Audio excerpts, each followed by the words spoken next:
So mga tol, sumabog nga po ang balita kagabi na ang makakalaban ni Manny Pacquiao para sa isang exhibition boxing match ay isang best known Muay Thai on the planet.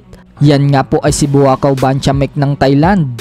Ia-announce umano ang laban na yan sa July 21 sa Thailand, alas 4 ng hapon hanggang alas 6 ng gabi.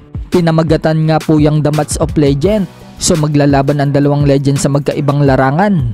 Ayon nga po sa record nitong si Buakaw Banchamek mga tol, nagtala ito ng 240 wins, 73 knockouts and 24 losses. Ganun pa man, kahit na legend itong si Buakaw Banchamek sa Muay Thai, hindi naman ito kasing sikat at kasing yaman katulad ni Manny Pacquiao. Meron lang kasing yaman itong si Buakaw na 200 million US dollars. Habang si Pacquiao mga tol, bilyon-bilyon ang yaman. Pagkatapos ng exhibition ni Manny Pacquiao sa Thailand, dito natin malalaman mga tol kung babalik pa ba ito sa professional boxing o mananatili na lang ito nalalaban sa mga exhibition. Sa kabilang banda naman mga tol, kumpirmado na nga po na magtutungo ang ating Unified IBF at WBA Super Bantamweight World Champion Marlon Tapales sa Japan upang mapanood ang laban ni Naoya Inoue versus Stephen Fulton sa July 25. Nagpost po kasi ang Sandman Promotion sa kanilang FB page na nandoon daw si Tapales sa laban ni Inoue at Fulton sa ringside upang panoorin ng harap-harapan ang laban. So walang duda nga mga tol na mukhang pagkatapos ng laban ni Inoue at Fulton, aakyat ang kababayan natin sa ibabaw ng ring upang hamunin kung sino ang mananalo sa dalawa. Sa ngayon, nilulubos-lubos muna ni Tapales ang bakasyon niya. Pa-chill-chill nga lang muna ito mga tol habang hindi pa bumabalik sa training. Speaking of training mga tol, nag-iinsayo na nga po itong si Stephen Fulton sa Uhashi Boxing Gym sa Japan. 10 araw na nga lang po mga tol, magaganap na ang bakbakan nila ni Naoya Inoue. Pero nagpakita lang daw ng 2.5 minutes na pagsuntok sa punching bag itong si Fulton. Ayon kay Fulton mga tol, ayaw daw niya magpakita ng sobrang training.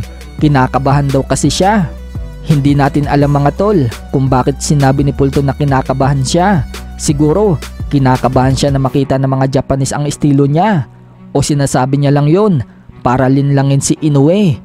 Kung matatandaan natin mga tol, ganyan na ganyan nga din po ang ginawa ni Pilipos nitong buwan ng Namibian, South Africa bago ang labang kay Janrel Casimero dito sa Pinas. Pagdating nga po ni Pilipos dito sa Pinas, nagpakita nga po ito ng training niya. Pero parang walang kalakas-lakas ang suntok niya sa punching bag. Pero noong maglaban na sila ni Casimero, may baon-baon pala itong lakas. So malamang, ganyan na ganyan din ngayon ang ipapakita ni Fulton para isipin ni Inoue na mahina siya.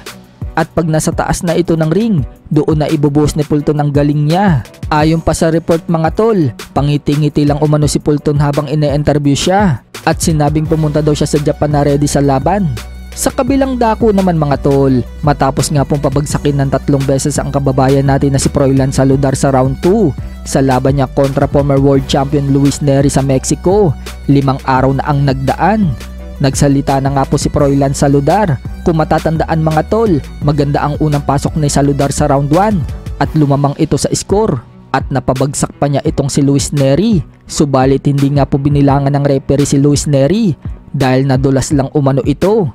Pahayag nga po ni Saludar sa pagbagsak ni Nery na yan, kapag dumayo ka daw, wala daw bilang kapag tinumba mo ang kalaban. So ibig sabihin, para kay Saludar, na knockdown itong si Luis Nery. Ganun pa man, mukhang okay naman si Saludar at nagpost nga ito ng picture niya sa FB niya na may caption na Hollywood muna tayo.